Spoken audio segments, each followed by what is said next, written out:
Online. Cool. So we've got a, as I said at the start of the meeting today, we have a workshop which is in public space and about our remuneration and reimbursement policy. Welcome back to the table, Jason, and the floor is yours. Is everybody present? Everybody that's we've got a more balanced table here. Wow. More balanced. Okay, balanced. Are you there, Sarah? Yeah.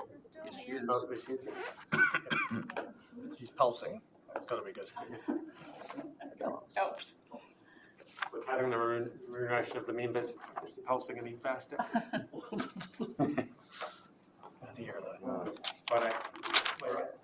So this workshop is on the elected members' remuneration and reimbursement policy. So I've been sent some prior materials. Hopefully everybody has that available. And also attached to that is the current policy itself. So it's set out in that is the purpose. So this is the purpose of the policy is to set out the elected members' remuneration and entitlement to allowances and contributions towards expenses during their term of office. So the remuneration and entitlements that are paid under the policy are paid in accordance with the local government elected members' determination that's issued by the Remuneration Authority. So this determination is released annually, so the policy requires updating. So it's just noting that this isn't a change to what we're currently on, it's just getting the paperwork lining up with what... Exactly, yep. So it's just to bring alignment between the current determination and the internal policy. So just a brief note on the Remuneration Authority itself. So the Local Government Act provides for the Remuneration Authority to determine remuneration, allowances and rules for remuneration and reimbursement of expenses that are incurred by elected members during their term of office. Too far forward.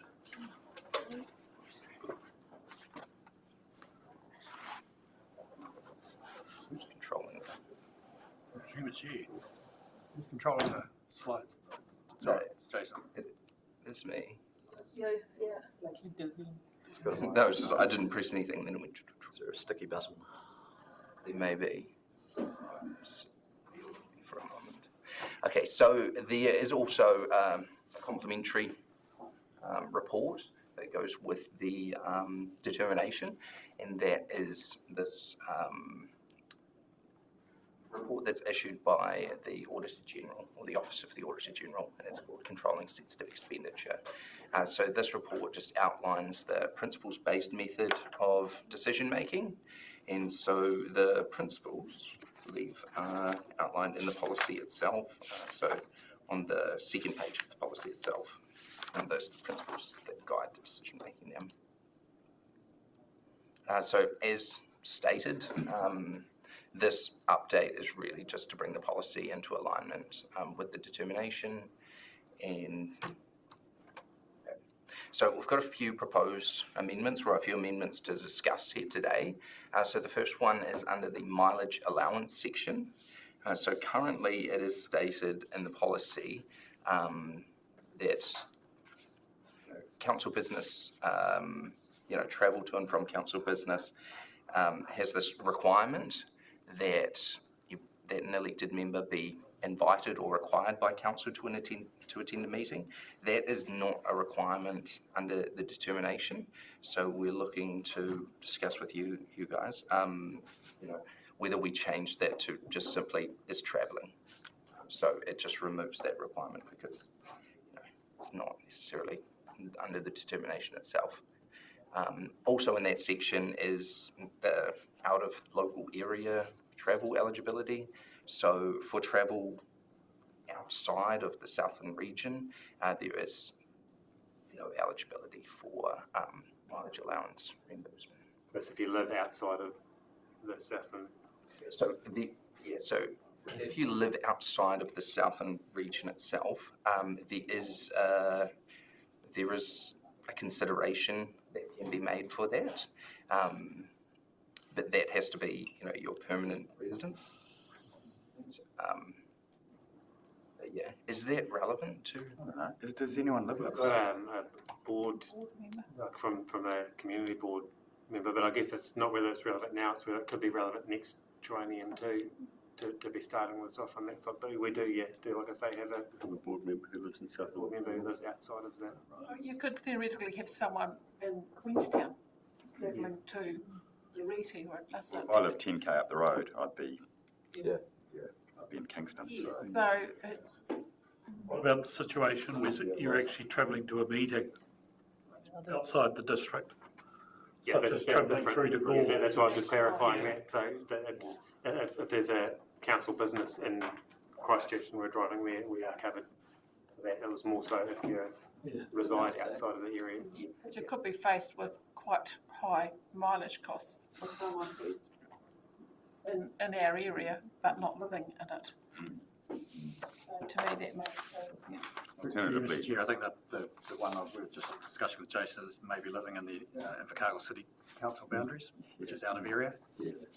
So I don't know whether any councils live in Invercargill City, we have one community board member. I know of. or I guess Gore District. We could Another live, one. We used to have one on the island, across the Ardlasser or member of the community board. Very occasionally get to the border. Once they cross, get through the border crossing and show their passport to come into Southland. Change over to Southland. The Republic. There is the opportunity for those people living outside the area to stand for election within their own council. But people do also stand. We had an instance last triennium where somebody that didn't live in the area stood. Yes, it does happen, but we could be faced with quite high mileage costs because someone chooses to live in Timaru. Because if you start creating exclusions around individuals, then you lead to problems. So does that give enough clarity on that if you live, there isn't? And they sentence it, does. is there the opportunity to resolve it case by case? For example, if I'm elected, live in Lumsden, and there's mileage to come in and out of Invercargill, if I went, you know what, I've been offered an opportunity in Dunedin, I'm going to go live in Dunedin. If there's a policy that just allows them mileage for me to travel from Dunedin to Invercargill for the next couple of years, versus that coming to council for a resolution of here's what's being proposed, is that Councillor Wilson's going to start commuting from Dunedin.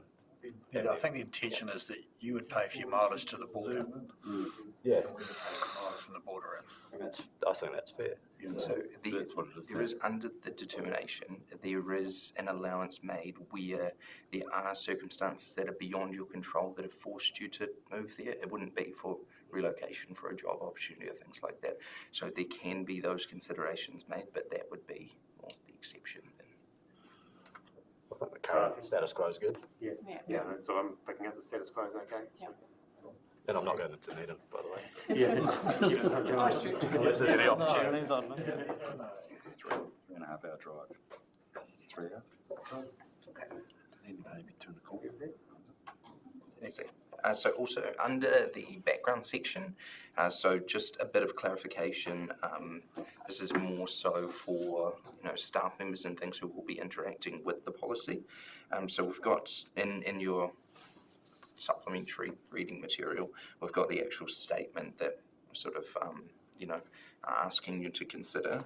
So that is where there is a range outlined in the determination, council will make payments to elected members in accordance with the policy unless the policy amount does not fall within the range specified in the determination. If the policy amount does not fall within the specified range in the determination, council will pay the lowest amount stipulated in the range. So Jason, what circumstance do you think that's likely to apply to? So that would be where the policy has not been updated in time with changes that happen with the determination. So for example, the current determination was released on the 1st of July of this year, and so the current policy does not align with the determination. So staff have been relying on the determination. So, That makes sense. so that would be in those situations. Thanks, Jason. Anything else on that point there? I think it's all pretty straightforward. Yep. All right. And then the last one is under the gifts, hospitality and entertainment section. So currently, if we could turn to that, under the current policy, there was just a little bit of confusion around the stuff from internally, from the staff. So in basically the final three sections there of the policy itself. So this is to do with the prior approval. So what we're looking at is whether or not council would like to provide a little bit of clarity under that section. So for example, where there is, a minimal amount of drinks that are purchased. So that might be when meeting with a stakeholder who you have a specific type of relationship with. So this is not, an official visit, as it will. So something formal that has, been set up and requires prior approval, maybe has some sort of catering and things like that, and whether or not council would like to clearly state that there is some discretion there. It's tough to sort of, outline all of the types of situations where that might occur. But yeah, so I would just ask council what their feelings on that would be. I think that the key word in there is the limited to a reasonable and responsible amount. Like it's basically saying apply common sense. And I mean, if you're going on a big binge session with someone, then you should be clearly slapped over the hand and you're against the policy. But if you're being reasonable and practical and having one drink in a meal in a situation like that, I think to me that looks like I don't know what others think. Would that apply, without sort of going down rabbit holes here, right? Because I can sort of see what you're saying, there's got to be a certain level of, well, is there ambiguity here? Is there misinterpretation? Does it apply to council and councillors and staff and community boards or where does the framework sort of lie? Is it better to kind of not allow it, or as Rob said, leave it up to the sort of the adult discretion of each particular situation? I don't know. It's coming into the hospitality and entertainment part, so it's different to like a councillor meeting. Well, councillor, if we're staying in after a meeting, that's not meeting stakeholders or anything. That's just us sort of because last triennium we altered the policy because we used to be able to claim back alcohol to this level, like it was a reasonable amount, but we actually took that back to basically we'll compensate for the meals but no alcohol at all. This is about sensitive expenditure, the alcohol, which sits outside of this policy as well. It's talking in terms of alcohol. If someone takes juice, and that can be charged with the meal. Yes. Yeah. That was actually raised last triennium. One of the questions was, have we gone too far with that policy? Like if you have a drink with a meal, is there a difference between a beer and a Coke if it's a drink with a meal? And do we need to put that flexibility back in for common sense, or do we just put that line in the sand? Sorry, we're deviating to another area now, but That's a good point, though. Because it's defining it, isn't it? That it's not alcohol. And Becky is. I don't want it to be complicated, that's so it's like someone could have four Cokes with their meal and claim it, but not one beer kind of thing. But it's not about the price, it's about the alcohol. Perception. There's sort of expenditure around the alcohol. 4 Cokes would be excessive anyway. Yeah. It's reasonable, isn't it? So did you get a steer around what you're around. Could you clarify what it is you believe the council thinks we should do? That would be helpful. Any alcohol purchase shall be mid-range and limited to a reasonable and responsible amount. The indicative amounts for alcohol expenditure is up to 3 standard drinks per person for an event. It seems quite subscribed, but It's quite a lot. is it not easier to just? I'm surprised there's any alcohol in there at all. It would be the same, actually. It saves a lot of argument. Isn't that for, in the policy, I think that's covering off, hosting other people. You're actually in the process of doing. I just don't understand why. Coming from the private sector, it's pretty normal to go out and have a sales meeting with a client and have a beer afterwards or something. But even in that environment, it was fairly discouraged. Like, keep the alcohol off the books. Like that's socialising. Get the mahi done first, and then have a drink if you need to. Like, I'm surprised there would be even provisions within the policy to allow for any alcohol. I'm just surprised by that, and would think it's just easier to exclude completely. Certainly saves any conversations in the future around how many drinks did you have and what size was the glass and And we are how long were you we there are liquor for? licensing Was it a authority. council? Yeah. 3 standard. You can have a coffee or a juice or something, and that's different. That's it. I mean, does this come from It's not a good look. from a historic perspective? Build bridges, but Does it come from a perspective get some of shots of tequila. what we used to do back in the day? There's only 3. Something that we My guess is, given my experience in other places and others, probably you've got some grey hairs in this as well, it used to be fairly much carte blanche, yeah. and it's got more and more restricted. Certainly for staff. I don't know what actually, I'm sure I signed the alcohol policy when I signed up here. I can't remember what it says, but generally, places I've been, it's stopped any staff claims of alcohol of any sort. You can have. I'm reminded of my travel insurance claim, which I got stuck in London, and I had a beer with my dinner, and they said they'd pay for the dinner, but they wouldn't pay for the beer because I didn't need the beer. They obviously didn't understand what a bad day I was having. But I think the general trend is to have that, and I think it allows for people in public office and public spaces. I think there's generally a higher level of expectation. As I say, the idea that you separate one thing out from the other, I think is pretty standard practice in a lot of places if that's where people want to go. But I'm just trying to think if there's any circumstance that might justify it, but I'm looking over to my left for potential examples, but yeah, I guess, I'm struggling to think of any myself, but. We've had the sensitive expenditure policy in place now for a couple of years, and I don't think there's any examples come across to sort of say we need to reconsider. No, I'm also thinking from the entertainment, from the other side of dealing with, like, potentially more so in my role, in that kind of space where that's going to ever be necessary, but I'm struggling to think of. And I suppose it would be if you were having a function for, I'm struggling to think what you would be opening or what you would be doing that you might. Well, for a stakeholder, the example is a stakeholder, right? So if you're having a function, say with Great South or someone like that, then are you asking maybe there should be an exemption if you were going to buy a drink for the chief executive of Great South?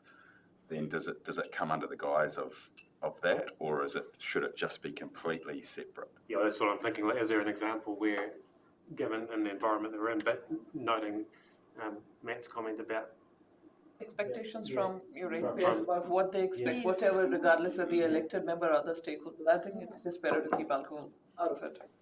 Yeah, we just. No one's going to care. No one's going to care. No one's going to go, oh my goodness, you should have bought me a drink. Yeah. You know what I mean? Like, it's in actual fact, it's the other way, that one or two nitty gritty people that we don't really listen to, but when you and Squirt and I had a drink after the meeting, a comment was made, they hoped the council wasn't paying. Well, and the council wasn't paying. And the council wasn't paying, and they very quickly got told that the council wasn't paying. But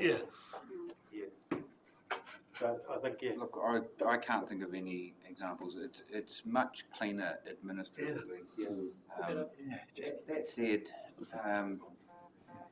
you know, there are times when, and I actually do notice it with elected members. You guys might have done a long day somewhere, or you might be out on the road, and actually, you know, Kiwis at the end of a long day, socialising, having a bit of a chat, a bit of a debrief. It's sort of part of, you know, it's sort of normal to have a drink. But it's getting so difficult to try and figure out where that boundary might be. I have to say it's easier just to say no. We don't fund it for staff, we don't fund it for councillors. And I don't think at the end of the day's work, I'm not actually officially working still, so I don't expect the ratepayers to be paying for it. the ratepayers aren't obliged to cover that. So, That should be clear. I think it's going to be hard to change back. I think it would be very hard to change back now. Well, we're not looking at necessarily changing that one back. It's, we're making the current one more restrictive around the gifts, hospitality and entertainment. That's what I'm picking up. Yep. You'd like it out. So it's straightforward. That would certainly make our lives slightly simpler. Is that general consensus? Do we have to vote on it? We have a direct. I think you'll have to make decisions. So you just give feedback. Right. Pretty inclusive, isn't it? The mileage allowance invited by council to a meeting, that one, it did come up recently for me, just in a mileage claim. So I hadn't necessarily been required or invited by council to attend a composting summit in Invercargill, but I was there on behalf of the community board to investigate, find someone who had some knowledge on composting to address a community board issue. But the question didn't need to be asked on mileage, and I asked myself it at the same time of like, well, does this actually fall within, this actually doesn't fall within the policy, because no one specifically said, can you go to this? But I wouldn't have gone otherwise. So it's clearly council business, but it's also just, it's voluntary, but trying to do the best within your role. But then if it wasn't covered, then it's almost like a point of like, well, would I want to spend the time and fuel costs to go and maybe find the information that the community board's looking for? So that one does need a little bit of figuring out to enable. In that case, I put my discretion on, because at the same time I said, yeah, definitely covered. I think, and I'd be right in assuming, hopefully, that there's enough discretion there with my role to be able to say, yeah, more than happy with that. So a question would be, if a ratepayer in Waikaia said, hey, councillor, I've got this issue out here that I'd like to talk to you about, and I say, yeah, sure, I'll come out and see you, because that's the best way to go and engage with that ratepayer. That's still kind of a 80-kilometre round trip.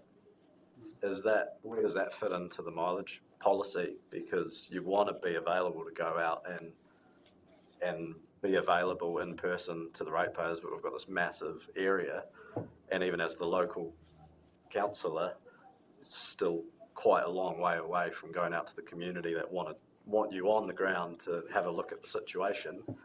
So there's been situations where it hasn't been included into a mileage claim because it doesn't really fit the policy, and you end up doing it on your own bat of like, well, I'm just trying to do a good job. And so, but that then comes into whether it's part of the mileage policy, or whether it means you need more spread out representation to limit the amount of mileage. I think that's a quick, Jason can give a isn't it, to get the view on it. around that. So do you want to give a view on that one, Jason, and then I can... Yeah. So in that type of situation, that's when you would be having a look at the principles that are also contained within the policy. So one of the first things in a situation like that, like where the distance that you're travelling is quite substantial, it would be, asked of you to have a look. Have you considered all of your other options and things? So is it something, has an RFS been lodged for this? Is there an RFS that has been not actioned? Those types of things. So you would be looking at, your alternative options within that situation that are available, and if it is reasonable in your mind that those options have been exhausted, and that is your best course of action in that situation, then that would be a justifiable business purpose and therefore could be eligible for the reimbursement. I think again, coming back to the discretion that I've got, even if it sort of sits outside the policy, I've still got the discretion to approve it, or does it have to sit black and white inside the policy? So this particular example definitely falls within that grey area. Yeah. So that would be also, through your discussions and things, and also your own consideration of the principles, then yeah, you do have that discretion. So the principles are not necessarily, you don't have to tick all of the boxes, if you know what I mean. There will be some that are more relevant within the situation. So as a backup plan, you'd also, if you were like, oh, I'm not 100% sure, even though you just email Rob and say, look, that's what I'm looking at doing. Yeah. Sure. Then I can get in trouble if you get it wrong. I think there's some roots in this from memory. It was a councillor of environment, Canterbury, from memory, who I can't quite remember his name, but who was racking up enough miles to circle the globe 3 times a year. And there was an inquiry. I remember there being an inquiry into that. So I can't remember, but I think that's probably, if something was that clearly outstanding, there'd be a discussion to be had, a discretionary discussion to I guess that's the point of having the policy there, to safeguard against almost the lowest common denominator, but with everyone acting in good faith, we shouldn't really have an issue. Clearly, distances in Southland are going to be quite different from distances in Clyde may not be, but With the next steps from this, and from the workshop, then a report coming to council, what's the timeline of that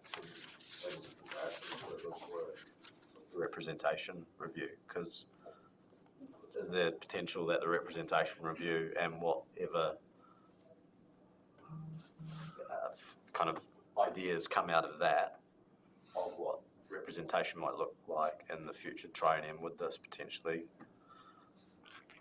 affect what the remuneration and mileage and things like? Well, I think it's important in the interim to have this matching reality, because at the moment, like, it's saying our reimbursement is wrong, effectively, like we're all on less than we're actually on.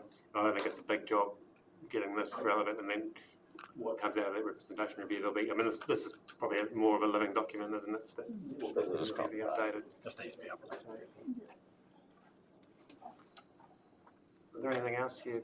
So if we are all finished with those discussions, we can move on to the next. So a lot of the, especially the remuneration, the reimbursements and things, the allowances that are available within the determination, a lot of those are obviously set amounts by the remuneration authority. However, there is one that simply just provides a maximum payable amount. So what we wanted to do is have a chat with you all about your thoughts on that amount, given internet service pricing and things like that within the district. So currently it's under the policy, the amount is set at $400 per year. So that works out to be roughly $33-ish per month. I think most internet service providers are billed monthly, I believe. So we're just looking for your thoughts on that, whether that needs to be changed in your belief. But yeah, as I say, we're sitting right in the middle at the moment on $400, but under the determination it is up to $800 per annum in terms of internet service pricing and reimbursement. I think it's a contribution towards, as opposed to full recompense for internet, because we're using it for our own purposes as well. So to me, that's. And in the case of the island, the majority of us are switching to Starlink. So we're well over the 30, but it's a contribution because Starlink gives us a lot of other things in addition to the internet. I think it's a reflection too on the changing in technology. Like I noticed that we've all got our group email addresses, all councillors with email. So back in the day, there would have been councillors that didn't have email. But I think like, technology's moved with time, and this is probably becoming less of an issue than the past. Because I mean, everyone has internet by default now almost. So it's not like someone will be getting it because they're on council. Yeah. But I think the contribution towards the data that's used. And my thought would be that you might need to go to another level of internet provider to actually get the 1,000-page agendas. To get the internet that will down function. And so, I mean, I suppose it allows in there that if someone was struggling to pay for it, pay for the upgrade, well, it says up to.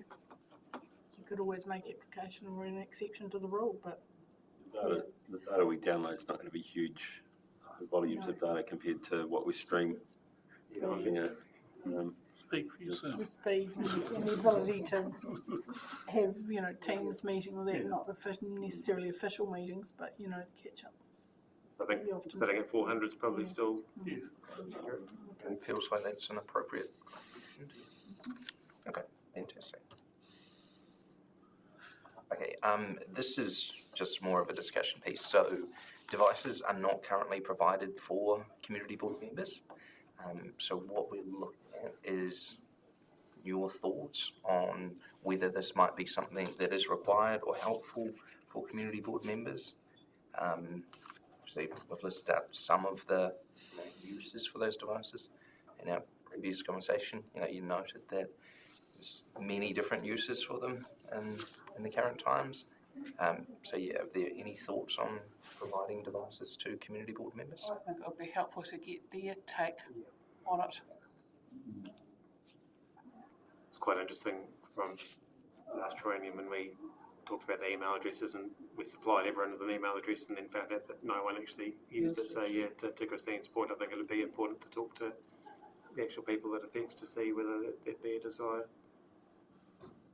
I think we'll probably move past the time when, certainly as councillors, we have a choice about whether you provide us with a paper-based copy as opposed to being on here. I mean, I would prefer any time to have a paper-based copy, but this is in the interest of the costs around this. This is what we get used to, and that may impact on the community board's feedback as well, because obviously that takes a lot of extra time on the part of staff to ensure that papers get out to board members in time, etc. So there's savings around that as well. So going paperless, that would be an interesting discussion, because there'll be a lot of community board members that still receive the paper-based copy because every community board ours fully does, but we actually, Kirsten has to print all the CSA, all our reports on the power supply and everything like that. She puts onto A3 paper because they're too small to read. Which is different, and they could be extra. But I think that question would need to be asked whether like I know our chairman does everything on his cell phone.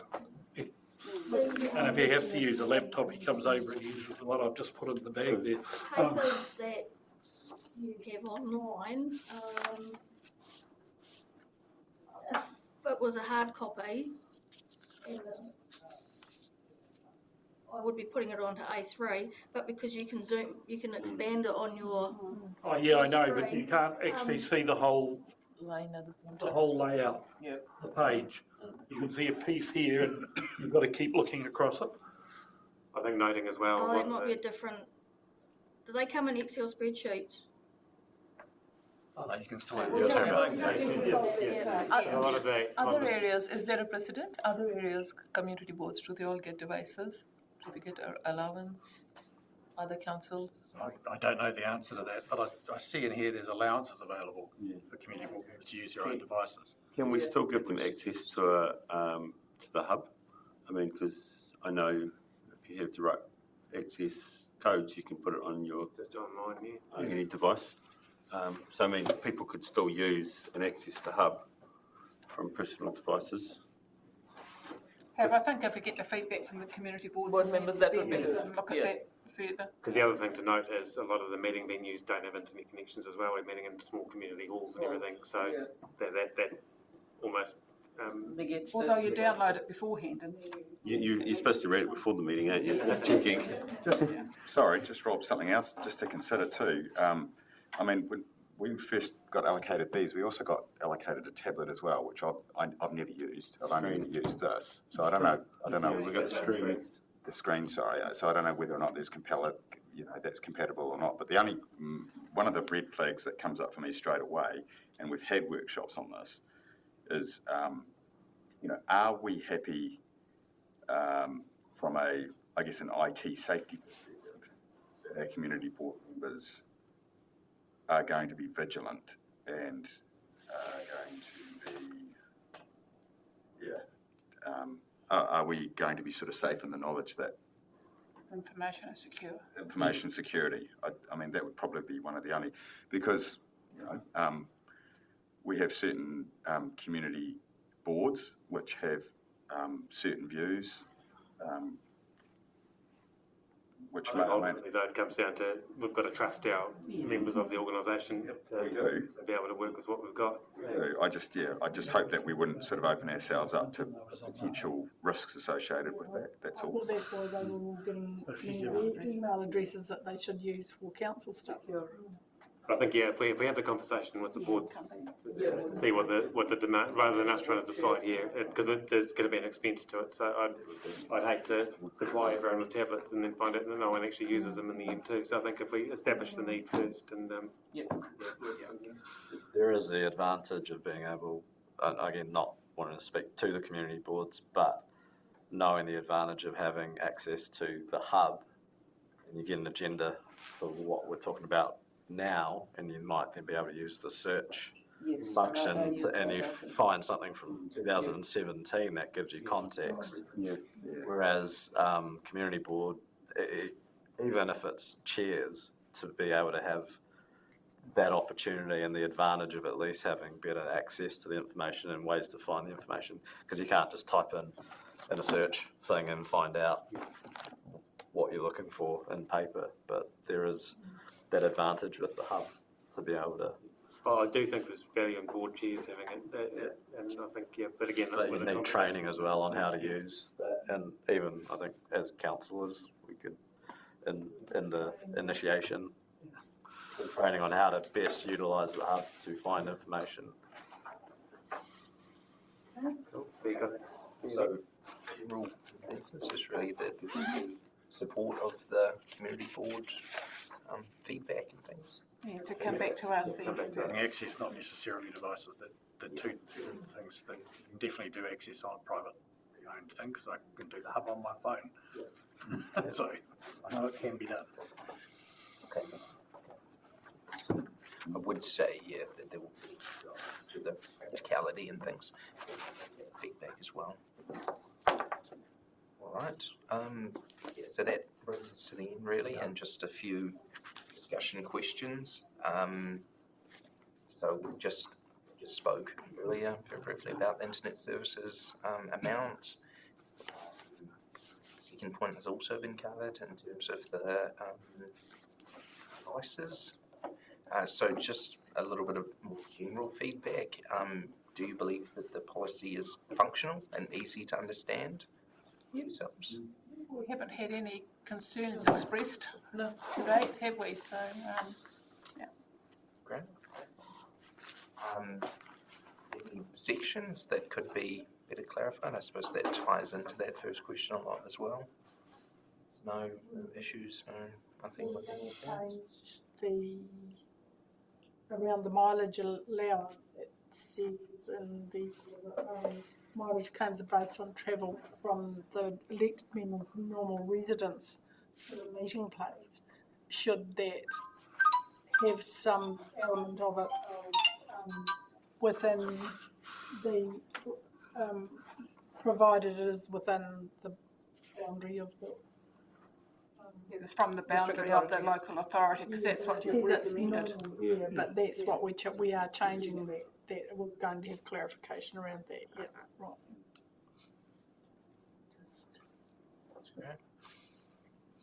Do we need a motion to do that, or? Just we're not making any decisions, this is just Discussion.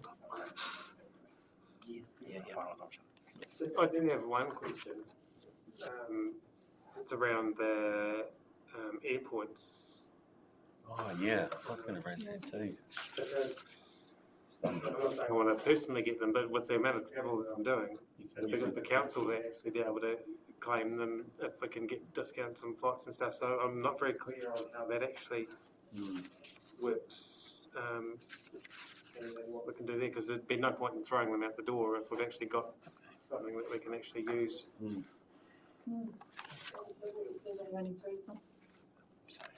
Yeah,